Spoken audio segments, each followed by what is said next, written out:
अभी हम लोग देखे थे मैन्युस्क्रिप्ट और अब हम देखेंगे इंस्क्रिप्शंस। तो इंस्क्रिप्शन का मतलब होता है शिलालेख। तो जो मैन्युस्क्रिप्ट था वो ताड़ के पत्तों पे लिखा जाता था, बट इंस्क्रिप्शन कहाँ लिखा जाता है। तो these are writing on the relatively hard surface.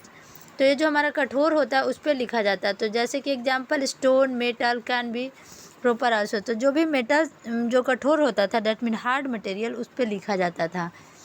Any thing can be inscribed, उसमें कोई भी चीज़ को हम लोग कैसे भी इंस्क्राइब करते थे, दैट मीन्स की लाइन को बना देना।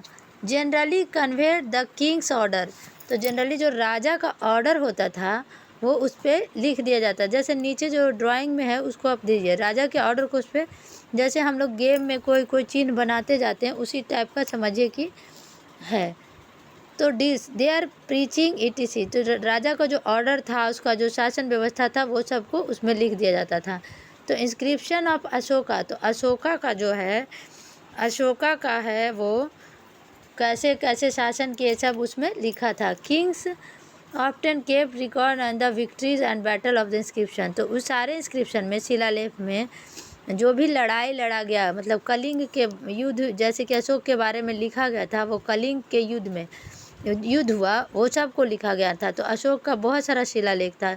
तो उस शिलालेख में क्या क्या लिखा गया था, किसमें अशोक ने क्या क्या, किसमें अशोक का हृदय परिवर्तन हुआ, किसने अशोक को मार काट इतने सारे युद्ध किया, कलिंग युद्ध अशोक कैसे किया, तो ये सारे किस में लिखा था, शिलालेख में। The study of inscription in knows and epigraphy. तो जैसे कि हम लोग साइंस के स्टडी को क्या बोलते हैं, हिस्ट्री के स्टडी को क्या बोलते हैं, उसी तरह से किसी भी चीज़ के बारे में जो स्टडी करते हैं उसको हम अलग अलग नाम से देते हैं। तो जो शिलालेख का अध्ययन को हम लोग एपिग्राफी कहते हैं। तो decipherment is the process of reading and understanding the script used to the inscription. तो कोई भी चीज़ है उसको हम लोग स्क्रिप्ट, कोई भी लिपि में लिखी जाती थी, जो लिपि होती थी, स्क्रिप्ट फॉर्म होता था, वो लिखी जाती थी कि कौन सी consist of sign of letter.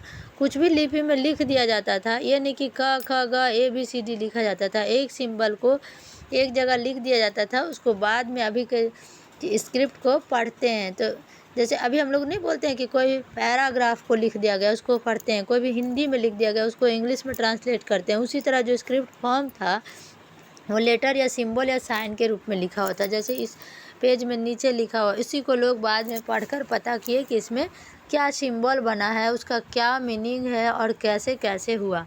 तो ये जो है इस बुक में दिया हुआ है कि जो अशोक पिलर स्क्रिप्टर में ब्राह्मणी स्क्रिप्ट द लुम्बिनी। अशोक का जो स्तंभ है, कहाँ अशोक का स्तंभ, जो लुम्बिनी में जो स्तंभ है उसका जो स्क्रिप्ट है, यानी उसकी जो लिपि है वो किस में लिखी गई है, तो ब्राह्मी में। तो उसी तरह लिपि बहुत सारा होता था, ब्राह्मी में, देवनागरी में, खरोष्टी लिपि। तो ये जो हमारा लिपि है जनरली, तो जो जो लैंग्वेज को पढ़ेंगे वो ट्रांसलेट करेंगे और हम जानेंगे। तो मेनली शिलालेख को हम लोग सील मतलब स्टोन पे लिखते थे, मेटल पे भी लिख सकते थे, और ये सारे रिकॉर्डेड फॉर्म में रखा हुआ, उसको आज के डेट में हम लोग पढ़ के पता करते हैं कि एम्परर का कैसे कैसे युद्ध हुआ और कैसे कैसे लिख थे। जैसे हमें अभी भी अशोक के 18 शिलालेख मिले हैं जिससे हमको पता चलता है।